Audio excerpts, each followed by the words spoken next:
আজ জুমার খুতবায় সংক্ষিপ্ত সময়ে বক্তব্যের বিষয় এতিম ও প্রতিবেশী। এতিম ও প্রতিবেশী নিয়ে আমরা এক গুরুত্বপূর্ণ সংক্ষিপ্ত তথ্যবহ বিবরণের চেষ্টা করব ইনশাআল্লাহ আজিজ। এতিম ও প্রতিবেশী অতীব গুরুত্বপূর্ণ বিষয়, যার ফলাফল জাহান্নাম, যার ফলাফল জান্নাত। সম্মানিত মসজিদের মুসাল্লি এক আয়াতে আল্লাহ তাআলা এক লম্বা আলোচনা করলেন।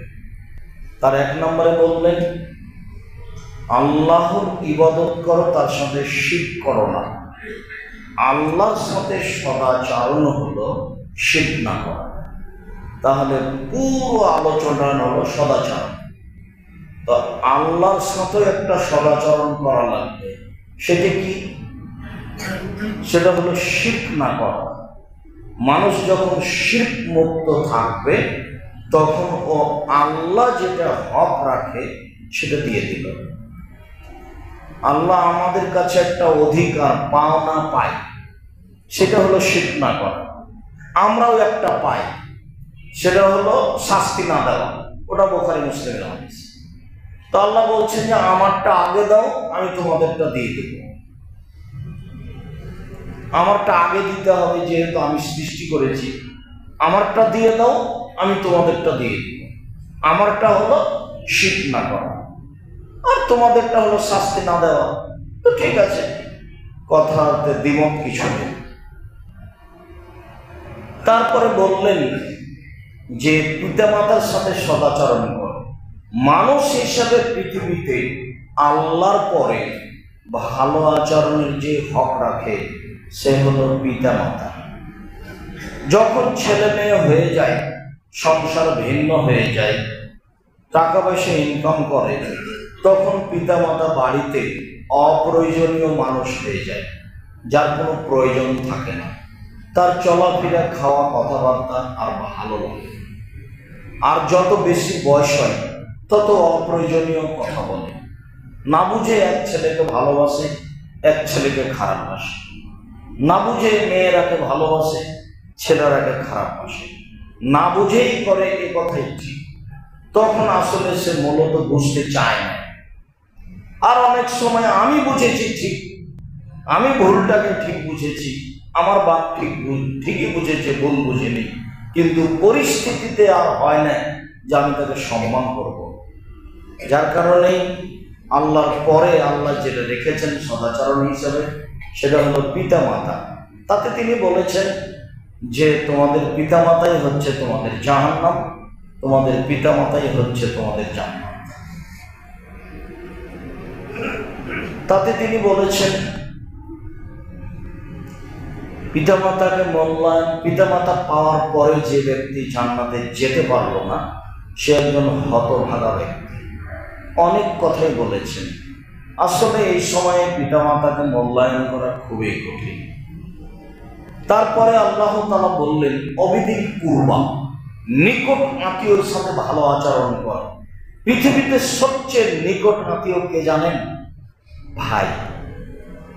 আমি তো মনে করছি ভাই নয়, মনে হয় যাদের সাথে বিবাহ শাদী হয়, ছেলের শাশুড়ি, মেয়ের শাশুড়ি, মেয়ের শ্বশুর, ছেলের শ্বশুর, জি না, সবচেয়ে নিকট আত্মীয় হলো ভাই।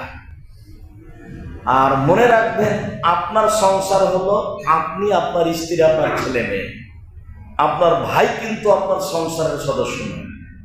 ও কিন্তু জমি সমান ভাগ নিয়ে নেবে, ও ভিন্ন আয় উপার্জন করবে।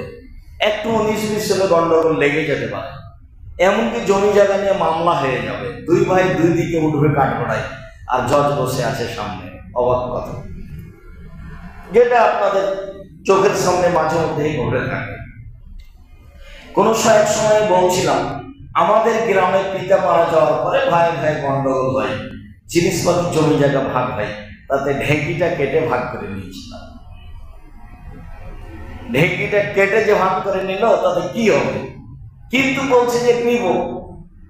মানে শয়তান তার মাথার উপরে জিদ চাপিয়েছে। এমনিতে আছে, তবে চাঁপাই নবাবগঞ্জের একটা ভাষা বলে ভাই ভাই ঠাই ঠাই। ওর সাথে একজন ভিন্ন পরিবার থেকে মহিলা এসেছে, ওর স্ত্রী।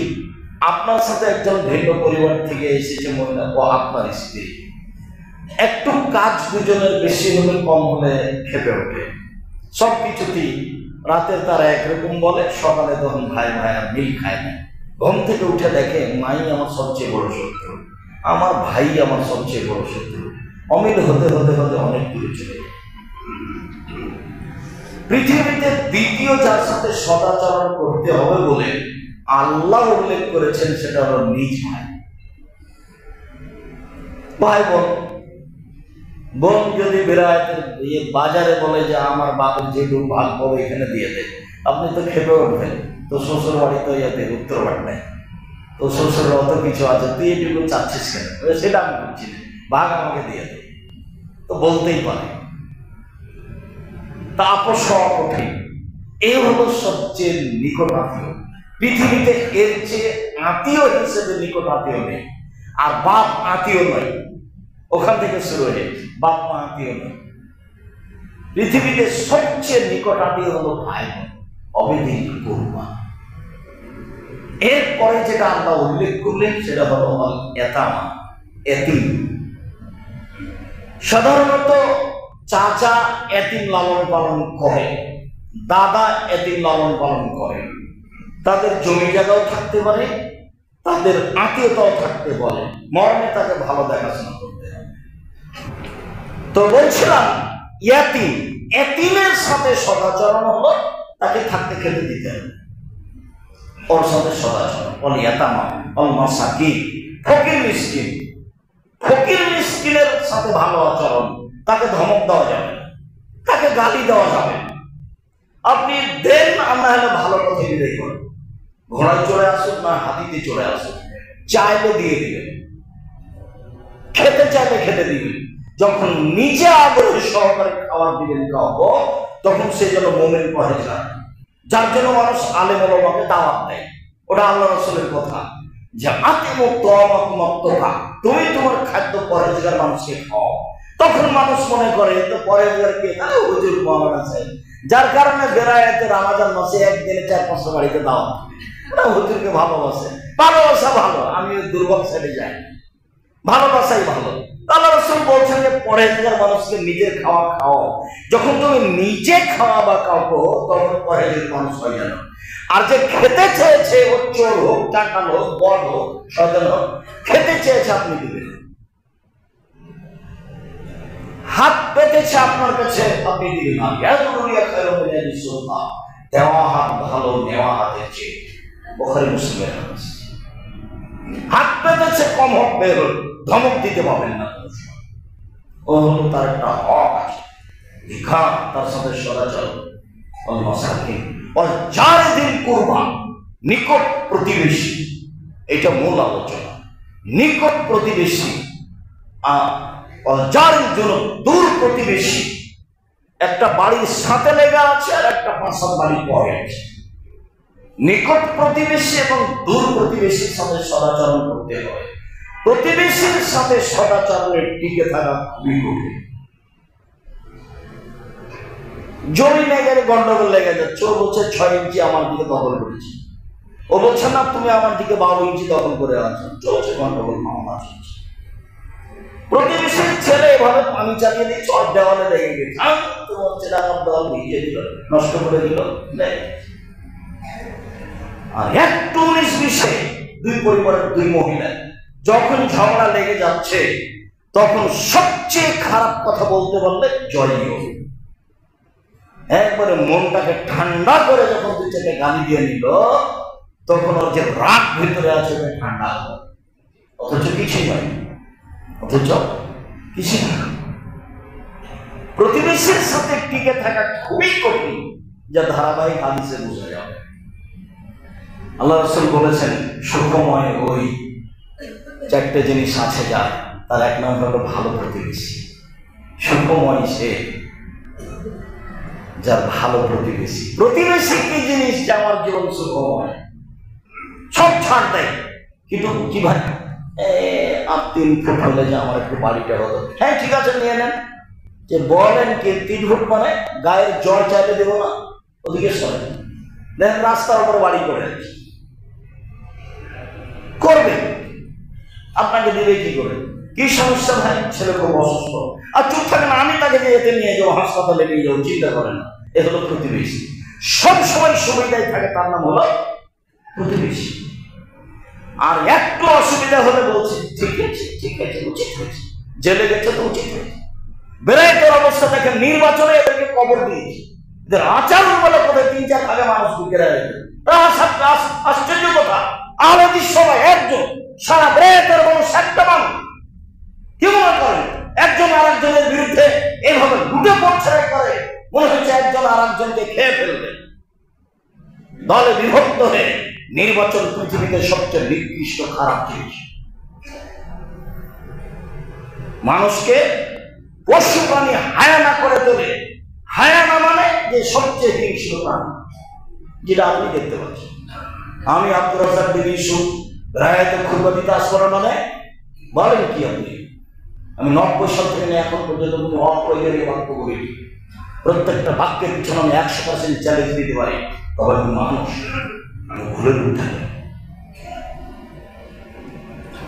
সদাচরণ প্রতিবেশীর সাথে সবচেয়ে মানুষের মধ্যে নির্বাচনী সবচেয়ে সদাচরণকে ধ্বংস করেছে। একজন আর একজন জেল হাজতে দিতে বললে খুশি। দূর প্রতিবেশীর সাথে সদাচরণ, নিকট প্রতিবেশীর সাথে সদাচরণ। তারপরে বললেন চলার সাথীর সাথে সদাচরণ। চলার সাথী কি? একটা অটো যাচ্ছে, তা আপনি ওই সামনে উঠতে যাচ্ছেন, তা আপনার হাতে ব্যাগ ছিল, উঠতে যাবেন, ওই অটো টান দিয়েছে, তখন ধাক্কা খেয়ে যে লোকটা অটোতে বসেছিল তার গায়ে গিয়ে পড়ে গেছে। তখন আপনাকে বললাম চোখ নাই দেখো না? আরে অবাক কথা, এ কথা আপনি বললেন কেন? আপনি বললেন আচ্ছা আচ্ছা সমস্যা নেই, সমস্যা নেই, বসো বসো বসো বসো, এই কথা আপনি বললেন। আপনি কেন বললেন যে চোখ নাই, দেখে উঠো না, হিসাব নাই? ব্যাগটা আমার মাথায় এসে লেগে গেল। চলার সাথীর সাথে সদাচরণ, বুঝাতে পারি না মনে হয়। চলার সাথীর সাথে সদাচরণ। আপনি দিন রাত দেখছেন উত্তরপাড়াতে রিক্সাওয়ালা একজন আর একজনের সাথে লেগে গেছে, এমন গালি দিল, যে গালি দিল একটু পরে ওয়ার্ডটা আর একজনের সাথে লেগে গেছে, তখন ও একে গালি দিল, একবার হুয়া হয়ে যা দিয়েছে ওই গালি দিল। এমন গালি দিচ্ছে সে ভাষা আপনি আর ঢাকার ভাষা হতে যেতে সারাদিন চলছে,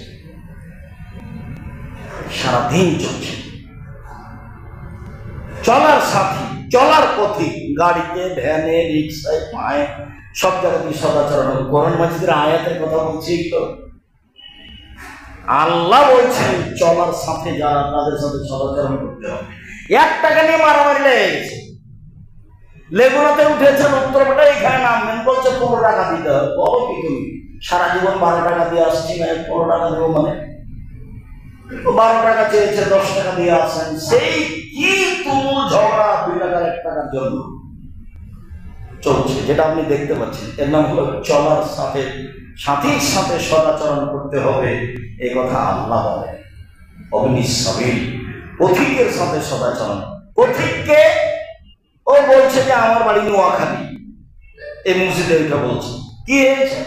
আমার 300 টাকা পকেট ছিল, হারিয়ে গেছে, একটু টাকা দিতে হবে। তখন আপনি বলছি টাকা মৃত্যু, ক্লিয়ার করে টাকা যায়, এ কথা আপনাকে বলতে হবে না। আপনি বলতে পারেন, উপদেশ দিন, দেখো এটা তোমার অভ্যাস যদি হয় তাহলে খুব খারাপ। 300 টাকা আমি তোমাকে 50 টাকা দিলাম, আপনি 50 টাকা দিয়ে বিদায় দেন। আপনি তাকে কেন বললেন? তো স্বাভাবিক খারাপ, তুই খালি মিথ্যা করে বড় টাকা দেন। তো কাল দেখিনি ওই যে উত্তরপাড়া ওই মসজিদে দেখেছি, কি বলছিল যে আমার টাকা হারিয়ে গেছে, আমার বাড়ি নোয়াখালী। পথিকের সাথে সদাচরণ করতে হবে, পথিকের সাথে সদাচরণ করতে হবে, এ কথা আল্লাহ বলে। ওমালাকা তাইনাকুম, দাস দাসী, কাজের মেয়ের সাথে সদাচরণ করতে হবে, আল্লাহ বলে। কাজের মেয়ের সাথে, কাজের মেয়ে সারাদিন বাড়িতে কাজ করছে, এই কথাই ঠিক। তাকে গালি দিতে হবে না, এই কথাই ঠিক। তাকে যখন তখন বকা দিতে হবে না, এই কথাই ঠিক। তার কাছে কোনো জিনিস নষ্ট হয়ে যেতে পারে, এই কথাই ঠিক। তরকারিতে লবণ বেশি হতে পারে, এ কথাই ঠিক। আপনি তাকে ভদ্র ভাষায় বুঝাতে থাকেন, এ কথা আল্লাহ বলছে। কাজের মেয়ের সাথে সদাচরণ করতে বলছেন আল্লাহ। পরের শেষ বাক্যটা আল্লাহ বললেন, বিশ্বাসঘাতক অহংকারীদের আল্লাহ ভালোবাসেন না। এই বাক্য কেন? উপরে যে সবটাই টিকাতে পারবে না সে হলো অহংকারী। বাপ মাকে এড়িয়ে চলে অহংকারী, ভাইয়ের সাথে এড়িয়ে চলে অহংকারী, এতিমের সাথে এড়িয়ে চলে অহংকারী, প্রতিবেশীর সাথে এড়িয়ে চলে অহংকারী, দূর প্রতিবেশীর সাথে এড়িয়ে চলে অহংকারী, চলার পথিকের সাথে মানে দামি গাড়ি আর একটা গাড়ির সাথে একটু ঠেকেছে, নেমে গিয়ে যে বললো বেটা তুই জিনিস আমাদের কি যে বলছে তার কোনো ডুবায় না। তোমাকে কি চিনব? তুমি একটা শুক্র কীটের তুচ্ছ পদার্থের তৈরি, বীর্যের তৈরি। তুমি পাল্টা বলতে হবে হ্যাঁ তোমাকে তো আমি খুব চিনি। আল্লাহ বলেছেন যে তুমি দুর্গন্ধময় বীর্যের তৈরি। আল্লাহ বলছে কিসের অহংকার করিস তুই? তোকে তো আমি তুচ্ছ বীর্য দিয়ে সৃষ্টি করেছি, তোর কি লাভ আছে? বহু জায়গাতে কথা বলেছে। এখন রিক্সাওয়ালা যদি বলতে পারে তাকে হ্যাঁ আপনার খুব ভালো চিনি, আপনি দুর্গন্ধময় তুচ্ছ বীর্য দিয়ে সৃষ্টি, আপনাকে চিন্তা হবে ভালো, তাহলে উচিত শিক্ষা হবে। গাড়ি আপনার ঠেকে যেতে পারে, রাস্তায় গাড়ি চলে কারো গাড়ির সাথে লেগে যাবে না? কি ফেরেশতা চালাচ্ছে নাকি? সব শেষে বললেন অহংকারীকে আল্লাহ পছন্দ করে না। তার মানে প্রত্যেকটা জায়গাতে যতটা ইস্তার বলে আসলো সব জায়গাতে মানুষ অহংকারী হিসেবে ধরা পড়তে হবে, সব জায়গাতে মানুষকে মাটির মানুষ হিসেবে পরিচয় দিয়ে আসতে হবে। আল্লাহ তাআলা বলেন ফাহতাহমাল আকাবা, দুর্গম গিরিপথ অতিক্রম করতে পারবো না। অমাদ্রাকা মাল আকাবা, মুহাম্মদ সাল্লাল্লাহু আলাইহি ওয়াসাল্লাম আপনি কি বলতে পারেন দুর্গম গিরিপথ কি? তাহলে দাস দাসীকে মুক্ত করে দাও, অথবা ক্ষুধার্ত অবস্থায় মানুষকে খেতে দাও,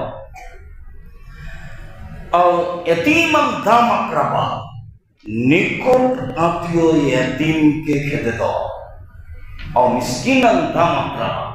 ধুলোয় মলিন মাটির পড়ে আছে এই মিসকিনকে খেতে দাও। এরা সব দুর্গম গিরিপথ অতিক্রম করতে পারলো মানে এরা জান্নাতে চলে গেছে, যারা এতিমের সাথে ফকির মিসকিনের সাথে ভালো আচরণ করতে পারে। আল্লাহ তাআলা বলেন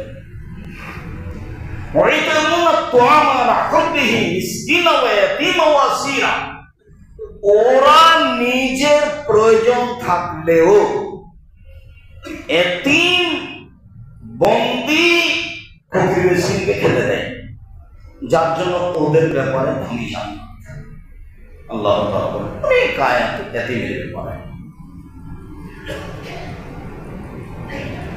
আবু হুরায়রা রাদিয়াল্লাহু তাআলা আনহু বলেন রাসূল সাল্লাল্লাহু আলাইহি ওয়াসাল্লাম বলেছেন মান কানা ইউমিনু বিল্লাহি ওয়াল আখির ফালিউকরিম জারাহু ফালা ইউদি জারাহু, যারা আল্লাহকে বিশ্বাস করে পরকালকে বিশ্বাস করে সে যেন প্রতিবেশীকে কষ্ট না দেয়, প্রতিবেশীকে কোনো সময় কষ্ট দিতে পারবে না। আয়েশা রাদিয়াল্লাহু তাআলা আনহা বলেন লা তাযালু জিবরাইল ইউসিনি বিল জার, আল্লাহর নবী বলছেন জিবরাইল খালি আসে আর বলে প্রতিবেশীর সাথে ভালো আচরণ করো, যখন তখন আসে আর বলে প্রতিবেশীর সাথে ভালো আচরণ করো। সকাল সন্ধ্যা জিবরাইল আসেন আর বলেন প্রতিবেশীর সাথে ভালো আচরণ করো। হাত্তা জানান্ত আল্লাহু সাইরুসহু, ভাবখান দেখে মনে হচ্ছে যে কবে জিবরাইল বলবেন প্রতিবেশীকে জমি ভাগ করে দাও। মানে প্রতিবেশীর সাথে এতবার ভালো আচরণ করতে বলছেন জিবরাইল, জিবরাইলের বলার ভাবখান মনে হচ্ছে যে কখন জিবরাইল বলবেন যে প্রতিবেশীকে কি দিয়ে দাও, জমি ভাগ করে দাও। আরে জমি তো ভাগ করতে ছেলে মেয়ে। তো জিবরাইল যেভাবে বলছেন দিন রাত এসে বলেন, তাতে আমার মনে হচ্ছে আল্লাহ নবী বলছেন আমার মনে হচ্ছে কবে যে বলে যে জমি ভাগ দিয়ে দিতে হবে প্রতিবেশীকে, এমন ভাবে বাড়ি করেছে প্রতিবেশী যদি দেওয়াল উঠায় তার মিস্ত্রি ঢুকতে পারবে না মধ্যে। প্রতিবেশী যেন আর কাজই না করতে পারে, ওইভাবে প্রাচীর বানানো আছে। এখন এইটুকু যদি আমি ওই যে দেখছি আপনার ইয়েতে হাঁটাবো, বীরহাটা রূপগঞ্জে সবাই রাস্তার উপরে বাড়ি করেছে, প্রাচীর দিয়েছে, আর প্রাচীরের বাইরে গাছ লাগিয়েছে। প্রাচীরে তো তুমি রাস্তার উপরে দিয়েছো, তো তার বাইরে গাছ লাগায় না কি করে? আমি অনেকদিনই বলি 24 ঘন্টার মধ্যে সব গাছ কেটে ফেলে দিতে হবে, প্রাচীর ভেঙে দিতে হবে। রাসূল সাল্লাল্লাহু আলাইহি ওয়াসাল্লাম বলেছেন যেখানে রাস্তা নিয়ে গন্ডগোল সেটা যা আছে তার ডবল হবে, এবং একমাত্র রাস্তার কারণেই বাড়িঘর ভেঙে দেওয়া যায়, এটা আল্লাহ রাসূলের কথা। কঠিন ব্যাপার, রাস্তার সাথে কোনো আপোষ নেই। রাস্তার বিষয়টি খুব শক্তভাবে রাসূল সাল্লাল্লাহু আলাইহি ওয়াসাল্লাম দেখেছেন, রাস্তাতে বসতে নিষেধ করেছেন।